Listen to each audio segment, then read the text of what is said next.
Hi, in this video we're going to show you how to hide drive letters in File Explorer in Windows. So this may be something you'll never ever want to do, but let's say you have a bunch of drives with their own custom names and you'd rather just see the names than the drive letters. You could easily do so. Alright, so what you need to do is go to the ellipsis here, go down to Options. So for Windows 10 you'll have to go just to the regular folder Options itself, go to the View tab here, uncheck the box for Show Drive Letters, click OK. That's all there is to it.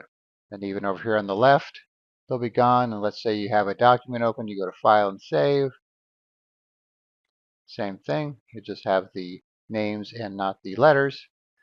And if you want to change a drive name, you can simply right-click on it, go to Properties.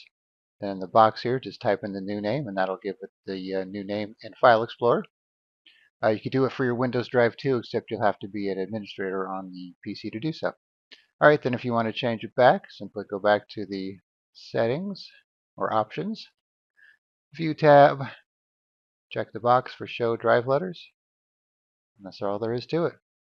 So like I said, who knows if you ever want to use this, but if you wanted to know how you could do it or you didn't know that you could do it, period, now you know. Alright, thanks for watching and be sure to subscribe.